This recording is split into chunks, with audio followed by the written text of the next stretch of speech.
দান দিচ্ছেন।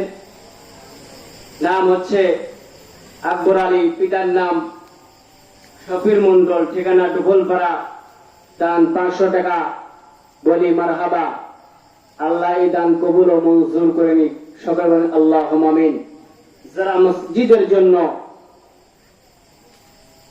খাটাখাটি করবে, মসজিদের জন্য দান করবে, মসজিদের সাথে জড়িয়ে থাকবে, আল্লাহ তাআলা সেই দিন মসজিদকে সেই দিন একটা অপশন দেবেন।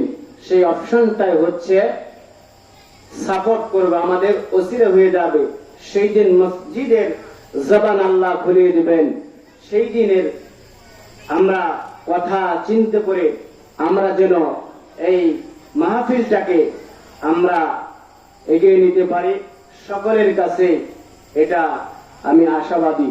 যেহেতু আপনারা মাহফিল করেছেন, যে আমরা দেখা যাচ্ছে যে এই যে যুব সমাজের উদ্যোগে এটা হয়তো আপনারা দেখতে পাতেন, গানের অনুষ্ঠান করতে পারত।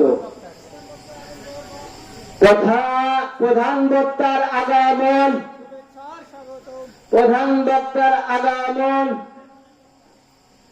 নারে তাকবীর। প্রধান বক্তা বিশিষ্ট ইসলামী চিন্তাবিদ, মুফাসসির কোরআন হযরত মাওলানা শাহ হোসেন মোহাম্মদ বুলবুল, সভাপতি বাংলাদেশ মাজলিসুল মুফাসসিরিন পরিষদ, রাজশাহী জেলা পশ্চিম। আমরা বলি নারে তাকবীর।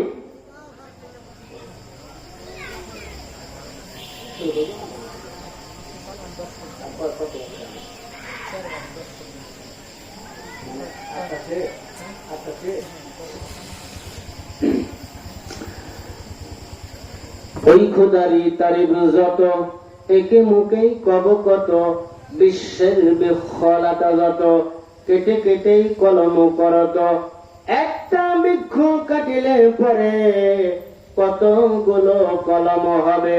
পণ্ডিতরা অঙ্ক করে আমি জানি না। আর নদী সমুদ্রের পানি যত, কালিতেই পরিণত করত। জিন ইনসান ফেরেশতা যত, লিখতেই থাকুক অবিরত। কালিগুলো ফুরিয়ে যাবে, কলমগুলো ভোঁকা হবে, তবু আল্লাহ তাআলার প্রশংসা শেষ করা যাবে না। বলি সুবহানাল্লাহ।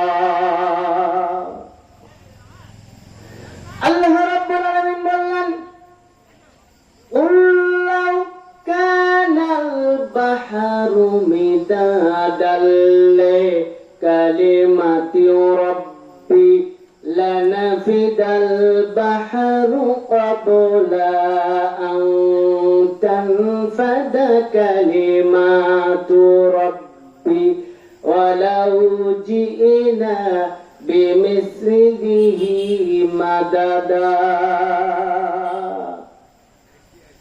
সমস্ত পৃথিবী এই সাগরের পানির কালিতে পরিণত করা হয়। পৃথিবীর গাছ কেটে কেটে যদি কলম বানানো হয়,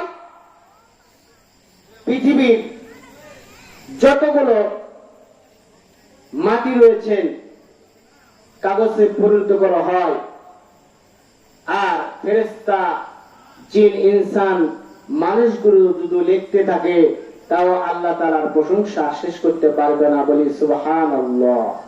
আল্লাহর কত নিয়ামত রয়েছে, আল্লাহর কত নিয়ামত রয়েছে, এই নিয়ামতের বর্ণনা শেষ করা যাবে না। সংক্ষেপে আমি আলোচনা ইতি টানব।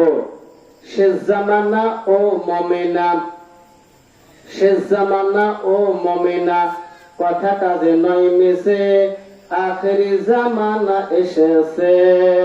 শেষ জামানা ও মুমিনা, কথাটা যে নয় মিছে, আখেরি জামানা এসেছে। আগেকার মা বোনেরা পুরুষ দেখিলেন, আগেকার মা বোনেরা পুরুষ দেখিলে ঘুমটা দিয়ে লুকিয়ে যেত পর্দার আড়ালে। আর এখনকার মা বোনেরা হুজুর দেখিলে ওই ধাক্কা মেরে চলেছে। সে জামানা ও মোমেনা কথাটা যে নয় মিছে, আখেরি জামানা এসেছে। কথা বলুন ঠিক না বাকি? আল্লাহ রাব্বুল আলামিন বললেন, وقرنا في بيوتكن ولا تبرجن تبرج الجاهلية الأولى। আল্লাহ তাআলা মেয়েদেরকে আল্লাহ তাআলা বলছেন, আমি জাহিলিয়াতের যুগের মতন ফ্যাশন দিয়ে ডিজাইন করে চলাফেরা রাস্তাঘাটে করবে না। নিষেধ করছেন কে? যিনি সৃষ্টি করেছেন তিনি আবার নিষেধ করেছেন। চারটি অপশন রয়েছেন। এই চারটি কারণ যদি কোন মেয়েরা মেনে নিতে পারে, বিনা হিসাবে আল্লাহ তাআলা সেই দিন জান্নাতে দিবে। বলি সুবহানাল্লাহ। চারটির মধ্যে এক নম্বর হচ্ছে নিজেকে পরিবর্তন করা। নিজের নফসকে বলতে হবে আল্লাহ তাআলা আমাকে দেখতেছে, কেউ পৃথিবী না দেব। এটা যদি মহিলারা বলে যে একটা পুরুষ আসতেছে আমার পর্দা করতে হবে, তাহলে এটা জোর করে করা হলো। কিন্তু তার নফস যদি বলে যে একটা পুরুষ আসতেছে আমার পর্দা করতে হবে, তাহলে কি হবে? এই অপশন যদি সে করতে পারে, কি হবে? সেই দিন বিনা হিসাবে আল্লাহ তাআলা জান্নাত দিবে। বলি সুবহানাল্লাহ। দ্বিতীয় নম্বর হচ্ছে স্বামী এবং পরিবারের অবচেতন না হওয়া।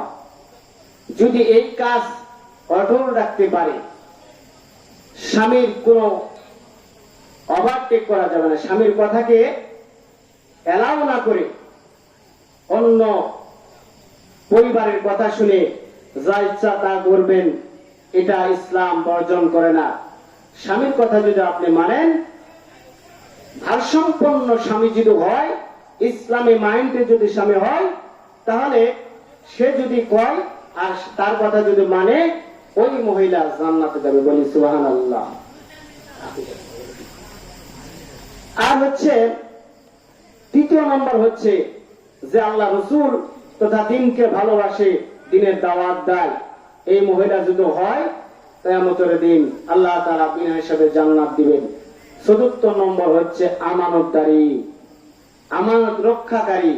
যে মহিলা আমানত রক্ষা করবে, এই রক্ষাকারী মহিলাকে আল্লাহ তাআলা সেই দিন জান্নাতে দিবে। রক্ষাকারী বলতে এখানে 6টা প্রকার রয়েছে, 6টা ভাগ রয়েছে। ট্রান্সলেশন রয়েছে 2টা, 3টা বিভাজন রয়েছেন, 4টাকে মত দিয়েছেন। আর গবেষণা করে দেখা গেছে যে মহিলারা তার লজ্জাস্থানকে হেফাজত করবে। সূরা নূরের 31 নম্বর আয়াতে আল্লাহ তাআলা বলেছেন, এই কথাই আল্লাহ তাআলা বলছেন। এটা কেউ কেউ যদি মূল্যায়ন করে, দুনিয়াতে বাস্তবায়ন করে, কিয়ামতের দিন এই মহিলাটা বিনা হিসাবে জান্নাতে যাবে। বলি সুবহানাল্লাহ। এই 4টা কাজ করা সম্ভব, যদি ইচ্ছা থাকে উপায় হবে। কথা বলেন ঠিক না বাকি? নাম Mohammad Saiful Islam, provider, private tutor. পিতার নাম নাই, ঠিকানা নখপাড়া, দান 500 টাকা। বলে মারহাবা। আল্লাহ এই দানটুকু কবুল ও মঞ্জুর করে নিক। এই দানের ওসিলায় আল্লাহ তাআলা তার কর্মজীবনে বরকত দান করুক। সকলে বলে আল্লাহুম্মা আমিন।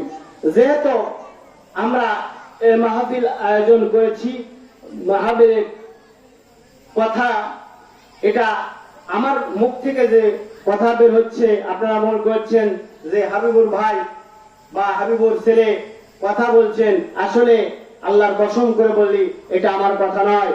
এটা আমার যদি কথা হলো, তাহলে আপনারা কেউ আসতেন না, আমিও আসতাম না। কারণ এটা হলো কোরআনের কথা, দ্বীনের কথা, ইসলামের কথা। এই কথা বলা ফরজ, শোনাও আপনার জন্য ওয়াজিব। এটাই হলো বাস্তবায়ন। এই জন্য আমাকে সম্মান করে আমাদের এখানকার যে যুবক সমাজের উদ্যোগে আয়োজন করে আমাকে পোস্টারে নাম দিয়েছেন, তাদের সকলকেই আমি তাদের জন্য নেক মাকসুদ পূর্ণ করার জন্য আল্লাহ তাআলার কাছে আমি আশাবাদী এবং তাদের জন্য দোয়া করছি যারা ছাত্র ভাই রয়েছেন, আল্লাহ তাআলা যেন মেধাকে আল্লাহ তাআলা বাড়িয়ে দেয়, আর এই আয়োজনের উদ্যোগে তারা যেন অটল থাকতে পারে এবং তারা যেন ইসলামের খেদমত করতে পারে। এবং আমার জন্য আপনারা দোয়া রাখবেন, কারণ হলো আপনাদের গ্রামেরই সন্তান, এই জন্য বাহিরে বিভিন্ন জায়গায় আলোচনা করে থাকি, বিভিন্ন পোস্টার ভাবে আপনারা হয়তো দেখেন না, জানেন না। এবছরে মোটামুটি আমি প্রায় 41টার মতন আলোচনা করেছি, আপনারা জানেন না হয়তো বিভিন্ন ভাবে যে আলোচনা করেছি, কিন্তু আপনারা এক সময় দেখতে পাবেন যদি আল্লাহ আমাকে সুস্থ রাখে। আপনাদের সুস্বাস্থ্য কামনা করে আমাদের সকলে পিতা মাতা যারা কবরবাসী হয়েছেন, দাদা দাদি নানা নানি, সকলে কবরের আযাব যেন আল্লাহ মাফ করে দেয়, সকলের রিজিক বালা মুসিবত আল্লাহ তাআলা যেন সকল ভাবে নিয়ন্ত্রণ করে। এই বলে আমি আমার বক্তব্য শেষ করছি। আসসালামু আলাইকুম ওয়া রাহমাতুল্লাহি ওয়া বারাকাতুহু। অসংখ্য ধন্যবাদ মাওলানা মোহাম্মদ হাবিবুর রহমানকে। উনি কোরআন ও হাদিস থেকে অত্যন্ত মূল্যবান বক্তব্য রেখেছেন। তিনি যে বক্তব্য রেখেছেন সেই বক্তব্যের আলোকে আমরা যাতে জীবনকে গড়তে পারি সেই তৌফিক আমাদের সকলকে দান করুক। সকলে বলি আল্লাহুম্মা আমিন। এই পর্যায়ে এশার সালাতের সময় হয়ে গেছে, আমাদের মসজিদে সালাতের নামাজ হবে, সকলে মসজিদে যেয়ে সালাত আদায় করবেন। আসসালামু আলাইকুম ওয়া রাহমাতুল্লাহ। আল্লাহ